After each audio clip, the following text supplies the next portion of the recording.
TNPSC படிக்கிற நண்பர்கள் எல்லாருக்கும் வணக்கம். எல்லாம் இன்னும் எக்ஸாமுக்கு 2 மந்த்ஸ் தான் இருக்குது. இன்னும் கொஞ்சம் ஸ்ட்ரெஸ்டாக இருப்பீங்க. உங்கள் ஸ்ட்ரெஸ்ஸை குறைக்கிறதுக்கு ஒரு சில டிப்ஸ் நான் யூஸ் பண்ணுறது. அதுக்கப்புறம் இதெல்லாம் யூஸ் பண்ணால் கொஞ்சம் ஓரளவுக்கு ரிலாக்ஸ்டாக படிக்கலாம் அப்படிங்கிறதுக்காக தான். ஃபஸ்ட்டு விஷயம் ரொம்ப போட்டு எக்ஸாமு ஜாப் வாங்கணும், நம்ம அடுத்த லைஃப்பில் முன்னேறணும் அப்படிலாம் போட்டு யோசிச்சுட்டே இருந்தீங்கன்னா அதுவே உங்களுக்கு நிறைய ஸ்ட்ரெஸ்ஸை க்ரியேட் பண்ணும். அதுவும் இல்லாமல் நம்ம இவ்வளோ டாபிக் முடிக்கலை அப்படி இப்படின்னு நமக்கு தோணிகிட்டே வந்துட்டுருக்கோம். அதனால் நீங்கள் அதை பற்றிலாம் யோசிக்காதீங்க. அன்னைக்கு நீங்கள் என்ன படிக்கணும், அன்றைக்கி எத்தனை மணி நேரம் படிக்கணும்னு நீங்கள் யோசிச்சு வச்சுருக்கீங்க, அதை படிக்கிறீங்களா, அதை மட்டுமே திங்க் பண்ணுங்கள். ஒரு நாளைக்கு தாண்டி நீங்கள் யோசிக்காதீங்க. உங்கள் பிளானை ஒரு ஷெட்யூல் போட்டு வச்சுருங்க. அந்த ஷெட்யூல் படி டெய்லி நான் இவ்வளோ படிக்கணும் அப்படிங்கிறத மட்டும் நீங்கள் யோசிச்சு வச்சுக்கோங்க. அடுத்து don't go for the future அப்படின்னு, அதாவது ஃப்யூச்சரை நோக்கி ரொம்ப யோசிக்காதீங்க. அதாவது நம்ம அதுக்கப்புறம் நம்ம என்ன பண்ண போகிறோம், நம்ம லைஃப் என்ன ஆக போகுது, எக்ஸாமு சரியாக படிக்கலை அப்படி இப்படின்னு போட்டு ரொம்ப யோசிச்சுட்டு இருக்காதீங்க. ஒரு சில பேர்லாம் பார்த்தீங்கன்னா ஓவர் கான்ஃபிடென்ட்டாக இருப்பாங்க. அந்த மாதிரி ஓவர் கான்ஃபிடென்ட்டாக இருங்க. அந்த எக்ஸாம் வரைக்கும் அப்படி இருங்க. ஏன்னா நம்ம மைண்டு நல்லா ரிலாக்ஸ்டாக இருக்கணும்னா அப்படி இருக்கிறது தப்பு இல்லை. ஆமாம், என்ன வரப்போகுது பார்த்துக்கலாம் விடு, நான் படித்தது தான் கொஷினாக வரப்போகுது, எனக்கு எல்லாமே ஞாபகம் இருக்க போகுது, நான் கரெக்டாக அட்டன் பண்ணுவேன், நான் கரெக்டாக பண்ணிவிட்டு வந்துடுவேன் அப்படிங்கிற மாதிரி ஓவர் கான்ஃபிடென்ட்டாகவே இருங்க. அது நம்ம இந்த எக்ஸாம் ஸ்ட்ரெஸ்ஸை குறைக்கிறதுக்கு ரொம்பவே யூஸ்ஃபுல்லாக இருக்கும். அடுத்த விஷயம் நீங்கள் தான் உங்கள் லைஃபோட ஹீரோ அப்படிங்கிற மாதிரி தாட்டில் இருங்க. ஒரு ஹீரோ எப்படி இருப்பான், ஒரு ஹீரோ ஒரு ஸ்ட்ரெஸ் எல்லாம் ஈஸியாக ஹேண்டில் பண்ணுவான். அந்த மாதிரி உங்களை நீங்களே ஒரு ஹீரோவாக இமேஜின் பண்ணிக்குவாங்க. உங்களுக்கு வர டிஸ்ட்ராக்ஷன்லாம் ஒரு டெஸ்ட் மாதிரி. இப்போ ஒரு ஹீரோக்கு டிஸ்ட்ராக்ஷன் வந்துச்சுன்னா அதை எப்படி ஹேண்டில் பண்ணி அதை எப்படி ஓவர் கம் பண்ணி வரான், அவனுக்கு வர பிரச்சனையெல்லாம் அவன் எப்படி ஹேண்டில் பண்ணி வரான், இதெல்லாம் பார்க்கும்போது கொஞ்சம் நல்லா இருக்கும்ல. அந்த மாதிரி உங்களை நீங்களே ஒரு ஹீரோவாக நினச்சிக்கோங்க. நீங்கள் அதெல்லாம் தாண்டி வரணும், இதெல்லாம் தாண்டி வந்தால் தான் நம்ம ஒரு ஹீரோ அப்படிங்கிற மாதிரி உங்களை நீங்களே நினச்சிக்கோங்க. நீங்கள் ஒரு வாட்டியும் அந்த பிரச்சனைகள்லாம் கடந்து வரும்போது நீங்கள் கொஞ்சம் கொஞ்சமாக ஸ்ட்ராங் ஆகிட்டே வரீங்க, மென்டலி ஸ்ட்ராங் ஆகிட்டே வரீங்க. அதையுமே ஞாபகம் வச்சுக்கோங்க. இது நிறைய இமேஜினேஷன் சொல்ல, உண்மையாகவே நீங்கள் உங்களுக்கு வர பிரச்சனையெல்லாம் நீங்கள் கொஞ்சம் கொஞ்சமாக சால்வ் பண்ணிட்டு வரும்போது, ஒரு ஸ்ட்ரகிளையாக நீங்கள் தாண்டி வரும்போது, கொஞ்சம் கொஞ்சமாக நீங்கள் படித்து முன்னேறும் போது நீங்கள் மென்டலி ஸ்ட்ராங் ஆகிட்டே வரீங்க. அது உண்மையான விஷயம். அடுத்த விஷயம் நீங்கள் ஒரு நாளைக்கு இவ்வளோ படிக்க முடியலையே, அவ்வளோ படிக்க முடியலையே அப்படிலாம் நீங்கள் யோசிச்சிட்டே இருக்காதீங்க. ஏன்னா எல்லா மினிட்ஸுமே முக்கியம்தான். நீங்கள் அன்றைக்கி ஒரு நாளைக்கு நீங்கள் 1 மணி நேரம் படிச்சிருந்தா கூட அதுவுமே ஒரு கவுண்ட்டு தான். நீங்கள் அன்றைக்கி படிச்சிருக்கீங்க, அதுவுமே ஒரு கொஷினாக வர்றதுக்கு சான்சஸ் இருக்குது. அதனால் நம்மளால் இன்றைக்கி எவ்வளோ படிக்க முடியல, அவ்வளோ படிக்க முடியலன்னு சொல்லிட்டு அதையே நினச்சிட்டு அன்றைக்கி ஃபுல்லாக படிக்காமல் இருக்கிறது, அந்த மாதிரிலாம் யோசிக்காமல் அன்றைக்கி உங்களால் எவ்வளோ படிக்க முடியுதோ அதை படிங்க. ஓவராக போட்டு கில்ட்டுக்குள்ளே உள்ளே போயிட்டு அந்த மாதிரி அதுக்கப்புறம் அது செல்ஃப் டவுட்டை க்ரியேட் பண்ணும். நம்மளால் முடியுமா அப்படிங்கிற மாதிரி க்ரியேட் பண்ணும். ஒரு கோட் ஒன்று இருக்குது, all the effort is pointless if you don't believe in your self அப்படிங்கிற மாதிரி தான். நீங்கள் போட்ட எஃபர்ட் எல்லாமே வேஸ்ட்டு தான். அது எப்போனா நீங்கள் உங்களை நீங்கள் நம்பாத போது அப்படின்னு சொல்லியிருப்பாங்க. மைட் கை சொல்லியிருப்பார். அவர் யாருன்னு நான் நெட்டில் சர்ச் பண்ணி பார்த்துக்கோங்க. ஒருத்தன் ரொம்ப கண்டினியூஸாக ஹார்ட் ஒர்க் பண்ணிகிட்டு இருப்பான். அவனுக்கு எந்த டேலண்ட்டுமே இருக்காது. ஆனால் அவன் ஹார்ட் ஒர்க் மட்டுமே பண்ணிக்கிட்டு இருப்பான்.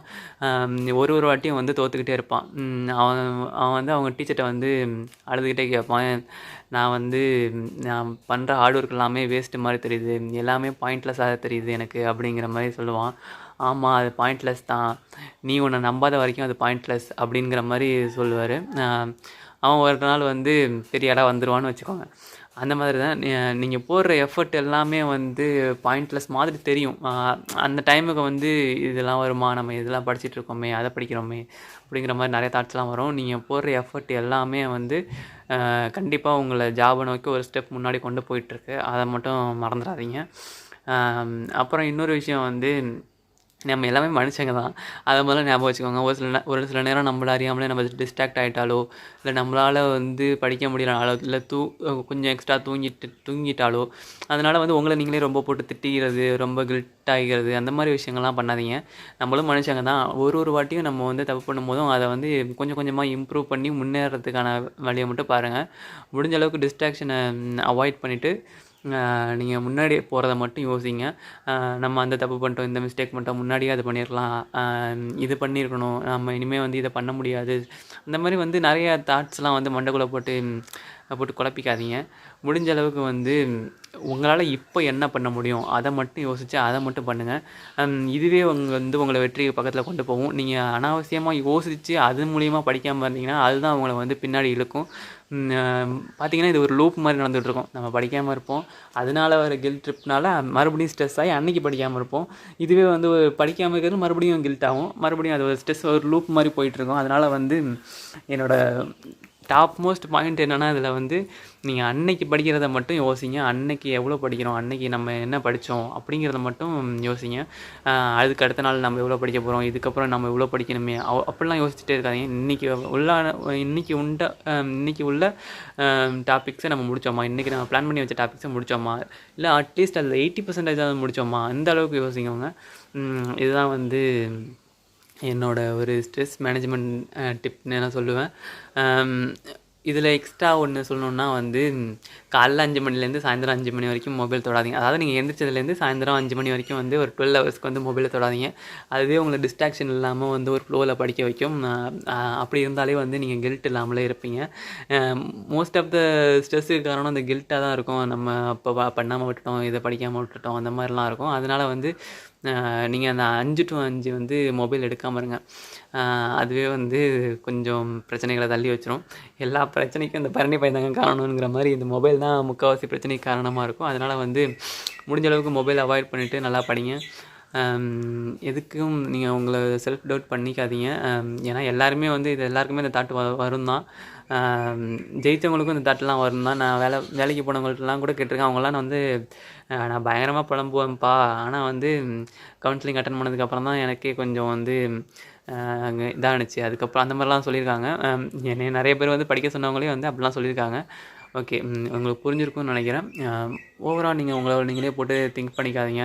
ஒரு நாளைக்கு 4 மணி நேரம் படித்தலாம் கூட வந்து கிளியர் பண்ணியிருக்காங்க.